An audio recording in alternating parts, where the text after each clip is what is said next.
लो जी दोस्तों, इस वीडियो को देखने के बाद आप सबकी लग जाएगी लॉटरी, क्योंकि आज आपके लिए एक ऐसा चैप्टर लेकर आया हूँ 10th क्लास का जो सबसे इंपॉर्टेंट होने वाला है, जिसका नाम है हमारे पास कोऑर्डिनेट ज्योमेट्री।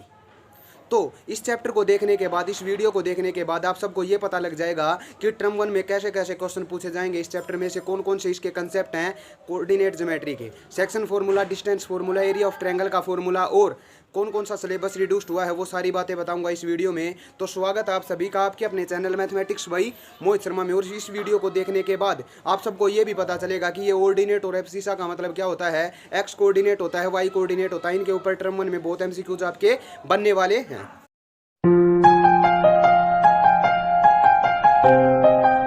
लो जी दोस्तों, बिना टाइम वेस्ट किए शुरू कर देते हैं आज की भी वीडियो। तो आज का टॉपिक आपको पता चल ही चुका होगा कि आज का टॉपिक का नाम है हमारे पास कोऑर्डिनेट ज्योमेट्री। तो क्या होता है कोऑर्डिनेट ज्योमेट्री, इसका मतलब क्या होता है, क्यों हम इसका यूज करते हैं डेली लाइफ में, कोऑर्डिनेट ज्योमेट्री कहाँ यूज होती है, ये distance formula, section formula, area of triangle का formula, half into base into height वाला फार्मूला है या कुछ अलग है, इन सारी चीज़ों के जवाब आज इस वीडियो में दूंगा।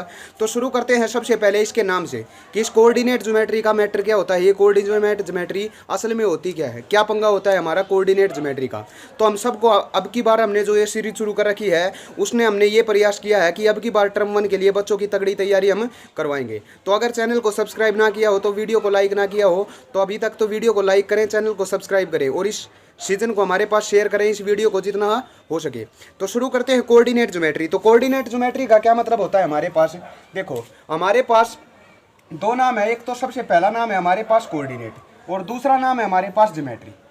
तो देखो ज्योमेट्री हमें कई बार देखने को मिल जाती है, तो ज्योमेट्री का जो पूरा का पूरा वो है वो हमारे पास बहुत बड़ा वो है। इस कोऑर्डिनेट ज्योमेट्री हम छठी क्लास से सीखते आ रहे हैं कि कोऑर्डिनेट ज्योमेट्री का यूज होती है। कोऑर्डिनेट ज्योमेट्री का मतलब होता है एक्स एक्सिस और वाई एक्सिस वाली geometry, X axis and Y axis.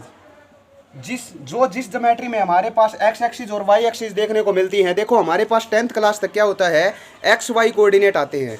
हम 11th में जब जाते हैं तो 11th में हमारे पास जेड कोऑर्डिनेट भी आ जाता है, यानी 10th क्लास तक हमें सिर्फ 2 डायमेंशनल चीज़ें सीखनी होंगी। अभी तक हमने 10th क्लास में ये सीखा है कि पहली डायमेंशनल, एक डायमेंशनल क्या होती है, हमने कोई लाइन खींच दी, वो क्या है एक डायमेंशनल में यूज की जाती है। हमने कोई 2 लाइन यूज कर दी तो उसमें क्या होता है एक्स एक्सिस और वाई एक्सिस, यानी 2 डायमेंशन में चीज़ें आ जाती हैं। और अगर इसी में हम 3 लाइन खींच दें, ऐसे तीनों लाइन एक दूसरे के परपेंडिकुलर दिखा दें इस प्रकार, तो हमारे पास क्या हो जाती है, वो 3 डायमेंशनल आ जाती है। लेकिन अभी तक हमारी 10th क्लास में सिर्फ 2 डायमेंशनल ज्योमेट्री आई है, यानी इस तरह की आई है, जिसमें हमारे पास एक एक्स एक्सिस होती है और दूसरी क्या होती है उसकी वाई एक्सिस। तो एक्स एक्सिस और वाई एक्सिस की जो ज्योमेट्री होती है उसी को हम क्या नाम देते हैं, उसी को नाम देते हैं हम कोऑर्डिनेट ज्योमेट्री। तो अगर कोई कोऑर्डिनेट ज्योमेट्री पूछे तो क्या होता है कोऑर्डिनेट ज्योमेट्री, जिसमें हम एक्स एक्सिस और वाई एक्सिस की जो लाइन ड्रा करते हैं उसी को हम क्या बोलते हैं, कोऑर्डिनेट ज्योमेट्री बोलते हैं। अब ये जो एक्स एक्सिस और वाई एक्सिस हमने लिखी हैं, इनका मतलब क्या होता है, देखो हमारे पास 2 चीज़ें यूज होती हैं, क्या, इस तरह की हमारी ज्योमेट्री पाई जाती है जिसमें दोनों लाइनें एक दूसरे के ऊपर क्या होती हैं, परपेंडिकुलर होती हैं, म्यूचुअली परपेंडिकुलर। ये लाइन इस लाइन के ऊपर परपेंडिकुलर और ये लाइन इस लाइन के ऊपर परपेंडिकुलर। तो जो ये सबसे ट्रांसवर्सिस जो हमारी लाइन होती है इसको बोलते हैं हम एक्स एक्सिस। क्या नाम देते हैं इसको, एक्स एक्सिस। ये पूरी की पूरी लाइन इस तरफ positive x axis, positive x axis, और इस तरफ हमारी negative x axis, negative x axis होती है। और ये जो हमारी खड़ी लाइन होती है जिसको हम कॉलम भी बोलते हैं वो होती है हमारी वाई एक्सिस। तो ऊपर पॉजिटिव वाई एक्सिस होती है हमारे पास और नीचे होती है हमारे पास नेगेटिव वाई एक्सिस। क्लियर सी बात है, ये आप सबको पहले छठी क्लास से पता आ रहा है। लेकिन अब 10th क्लास में आने के बाद इस एक्स एक्सिस और वाई एक्सिस का नाम बदल दिया गया। क्या नाम टेका फिर इनका, जो हमारी एक्स एक्सिस होती है इसको हम एक दूसरे नाम से बुलाते हैं। दूसरा नाम क्या होता है, दूसरा नाम होता है हमारे इसका ऑर्डिनेट। क्या नाम आता है, 10th क्लास में एक नया नाम सीखा कि एक्स एक्सिस की जगह एक और नाम दे सकता है हमारा एग्जामिनर, और क्या नाम देगा, उसका नाम देगा हमारे पास ऑर्डिनेट। फिर एक्स एक्सिस को अगर ऑर्डिनेट नाम दिया तो इस वाई एक्सिस को भी कुछ दिया होगा, तो इस वाई एक्सिस का उसने नाम टेका क्या, एब्सिसा। वाई एक्सिस का क्या नाम टेका, एब्सिसा। तो हमने 2 नाम अलग अलग सीखे। इस पर टर्म 1 में एमसीक्यूज बहुत पूछे जाएंगे कि जो हमारा एब्सिसा होता है वो एक्स कोऑर्डिनेट को दर्शाता है या वाई कोऑर्डिनेट को, जो हमारा ऑर्डिनेट होता है वो एक्स एक्सिस के लिए यूज किया जाता है या वाई एक्सिस के लिए या जेड एक्सिस के लिए, या इनमें से कोई नहीं। इस तरह के 4 ऑप्शन वो बनाएगा। तो हमने 2 चीज़ें सीखी अभी तक। क्या, पहली चीज़ तो ये थी कि इस कोऑर्डिनेट ज्योमेट्री का मतलब क्या होता है। कोऑर्डिनेट ज्योमेट्री वो ज्योमेट्री होती है जिसमें हम एक्स एक्सिस वाई एक्सिस यानी डायमेंशनल, 1 डायमेंशनल, 2 डायमेंशनल या 3 डायमेंशनल बार के बारे में सीखते हैं। और दूसरी चीज़ ये सीखी कि जो हमारी एक्स एक्सिस होती है उसको हम ऑर्डिनेट बोलते हैं, जो हमारी वाई एक्सिस होती है उसको हम क्या बोलते हैं, एब्सिसा बोला जाता है। क्लियर सी बात है। तो ये तो था हमारा बेसिक सा मीनिंग किसका, इस कोऑर्डिनेट ज्योमेट्री का। अब लगा लो हमारे पास इसी में कोई 2 पॉइंट गिवन हो, क्या ये हमारा कोई पॉइंट हो एक, और एक पॉइंट हमारे पास ये हो। क्लियर सी बात है। इसको नाम दे देते हैं ए और इसको नाम दे देते हैं बी, और अब इस लाइन को मिला देते हैं एक दूसरे से इस तरह, और इसके कुछ पॉइंट होंगे, मतलब कुछ एक्स एक्सिस होगी कुछ वाई एक्सिस होगी इस तरह।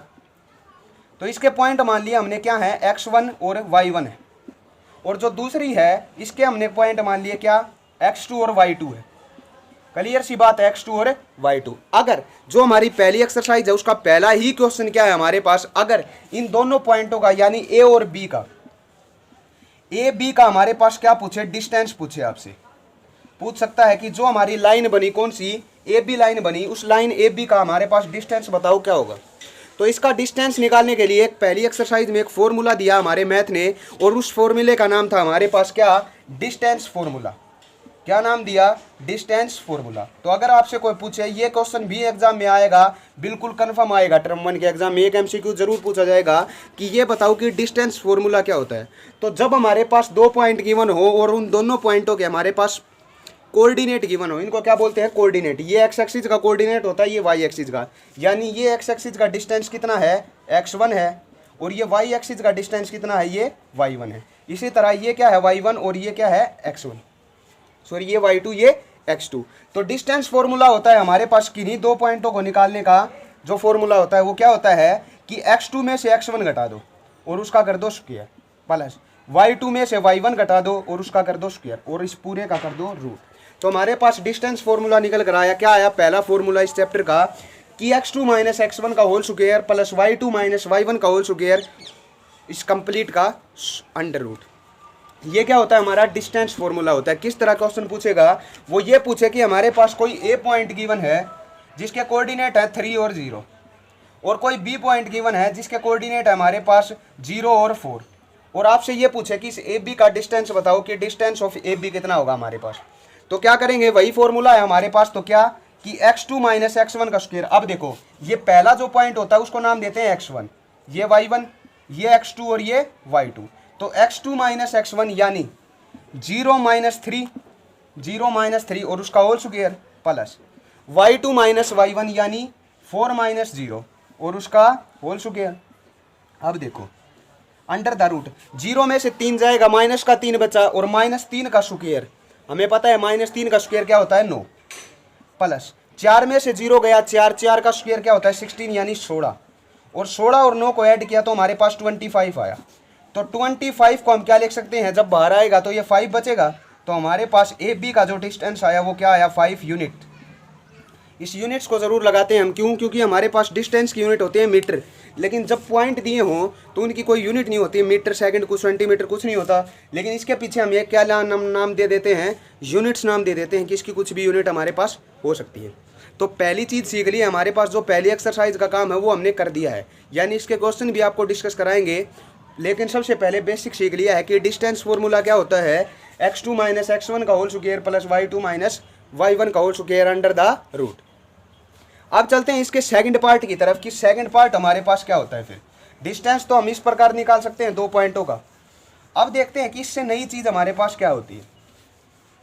अब लगा लो हमारे पास हमने डिस्टेंस तो निकाल दिया किसी लाइन का, हमें पता चल चुका है कि हमने एक लाइन ले ली और पहला पॉइंट इसको नाम दे दिया था ए और इसको भी, और इसके पॉइंट हमने मान लिए थे x1 और y1, और इसके पॉइंट मान लिए थे x2 और y2, माने थे 2 पॉइंट। लगा लो कि हमसे ये कहे कि इसके बीच में कोई तीसरा पॉइंट है c, जिसके कोऑर्डिनेट हैं x और y। देखो ये x1 y1 x2 y2, लेकिन ये है पूरा x और y। ये कह रहा है कि कोई पॉइंट है c जो इनको काट रहा है, किस रेशो में काट रहा है, हमारे पास रेशो गिवन हो, इनको काट रहा है m1 रेशो m2 में, यानी जो ये जो पार्ट है वो m1 है और ये पार्ट क्या हमारे पास m2। हमारे पास रेशो गिवन है कि जो ये C पॉइंट है वो इस लाइन AB को m1 रेशो m2 में क्या कर रहा है, काट रहा है। तो ये बताओ कि ये जो ये C पॉइंट है ना, इसके कोऑर्डिनेट क्या क्या होंगे, इस x और y की वैल्यू बताओ हमारे पास क्या होंगे। तो इस x और y की वैल्यू ही निकालने के लिए जब हमारे पास रेशो गिवन हो और किसी लाइन को कोई पॉइंट किसी रेशो में काट रहा हो तो उसी पॉइंट के कोऑर्डिनेट निकालने के लिए हम यूज करते हैं क्या, सेक्शन फॉर्मूला। क्या यूज करते हैं, सेक्शन फॉर्मूला। तो सेकंड फॉर्मूला का नाम आ गया हमारे पास क्या है, सेक्शन फॉर्मूला। अब सेक्शन क्या होता है, हमारा भाग, कि जब 2 भागों में या 3 भागों में या 4 भागों में कोई लाइन काटी जाएगी, कोई लाइन बांटी जाएगी, तो उस लाइन को काटने वाले पॉइंट के कोऑर्डिनेट निकालने के लिए हम क्या यूज करते हैं, सेक्शन फॉर्मूला। सेक्शन फॉर्मूला क्या होता है कि इस एक्स और कोऑर्डिनेट और वाई कोऑर्डिनेट निकालने के लिए होता है क्या, कि अगर एक्स हमें निकालना हो तो क्या फॉर्मूला होगा इसका, m1:m2 में गिवन है तो क्या होगा, m1 × x2 plus m2 × x1, यानी ये m1 ये x2 ये m2 ये x1 अपोजिट चल रहे हैं, डिवाइडेड बाई m1 + m2। एक फॉर्मूला निकल कर आ गया क्या, x कोऑर्डिनेट का, कि अगर x कोऑर्डिनेट निकालना हो तो हम यूज करते हैं m1 x2 + m2 x1 divided by m1 + m2। ये तो x निकला है। फिर y को निकालने का भी हमारे पास फॉर्मूला होता है क्या, y = होता है, बस x1 x2 बदल दो, क्या m1 y2 + m2 y1 divided by m1 + m2। ये हमारे पास दूसरा कोऑर्डिनेट निकला है किसका, y का। y कोऑर्डिनेट निकालना हो तो सिर्फ x1 और x2 बदलेंगे। अब हमें पता चल चुका है कि इस x y कोऑर्डिनेट यानी c पॉइंट अगर निकालना हो, यानी x और y निकालने हो तो क्या फॉर्मूले होंगे, m1 x2 + m2 x1 divided by m1 + m2। ये तो x coordinate, comma y coordinate क्या होगा, m1 y2 + m2 y1 divided by m1 + m2। ये हमारे पास होता है किसी भी पॉइंटों को निकालने का फॉर्मूला, यानी ये हमारा होता है x पॉइंट और कोमा ये होता है y पॉइंट। तो x कोऑर्डिनेट और y कोऑर्डिनेट किसी लाइन को काटने वाले पॉइंट के हम निकाल सकते हैं यूजिंग दिस सेक्शन फॉर्मूला। क्या सेक्शन फॉर्मूला है कि m1 x2 + m2 x1 divided by m1 + m2, या m1 y2 + m2 y1 divided by m1 + m2।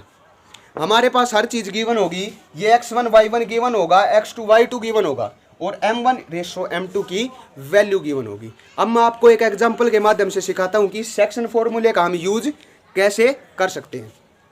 तो चलते हैं एक एग्जांपल की तरफ और देखते हैं कि किस तरह हम काट सकते हैं। अब लगा लो हमारे पास कोई लाइन है इस तरह की, और इस लाइन को 2 पॉइंट दे दिए। ये पॉइंट हमारे पास 2 और 3 और बी पॉइंट हमारे पास 4 और 0, इस तरह के पॉइंट गिवन है। और कोई सी पॉइंट है जो इस रेशो को काट रहा है हमारे पास 3:2:3 में, 2:3 में, यानी ये m1 है ये m2 है। ये m1 की वैल्यू आ गई हमारे पास, ये m2 की, ये हमारा x1 ये y1 ये x2 और ये y2। क्लियर सी बात है। तो सबसे पहले इस c के कोऑर्डिनेट निकालने होंगे, x और y की वैल्यू हमें क्या करनी होगी, फाइंड करनी होगी। तो सबसे पहले इस x की तरफ चलते हैं कि हम x कैसे निकाल सकते हैं। देखो x का फॉर्मूला क्या था कि m1 x2 + m2 x1 divided by m1 + m2। देखो m1 की जगह क्या वैल्यू पुट करेंगे, 2 इंटू x2 की वैल्यू क्या है 4 प्लस m2 की वैल्यू क्या है 3 इंटू x1 कितना है हमारे पास 2 डिवाइडेड बाई m1 + m2, यानी 2 + 3 क्या होगा 5।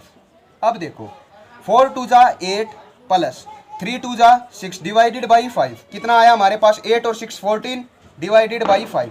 तो x की वैल्यू निकल कर आ गई क्या, 14/5। अब एक बार y निकालते हैं इसी तरह।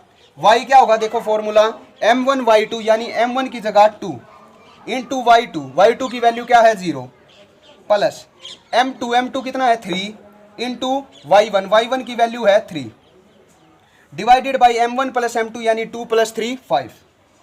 देखो अब 2 इंटू 0 0 हो गया ये तो, और 3 3 जा 9 डिवाइडेड बाई 5। तो x की और y की वैल्यू निकलाई है, लेकिन इस c की हमारे पास क्या आ गई है, वैल्यू आ गई है। कौन कौन से कोऑर्डिनेट आए, 14/5 और दूसरा आया 9/5।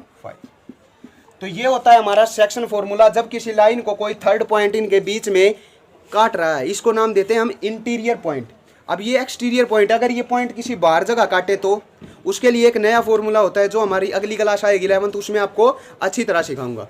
ये होता है हमारा सेक्शन फॉर्मूला जिसमें हम किसी पॉइंट के कोऑर्डिनेट्स निकाल सकते हैं जो पॉइंट उस लाइन को किसी रेशो में हमारे पास काटेगा, किसी रेशो में उसको 2 हिस्सों या 3 हिस्सों में उसको बांट देगा अलग अलग, तो उसके कोऑर्डिनेट निकालने के लिए हम यूज करते हैं कौन सा, सेक्शन फॉर्मूला।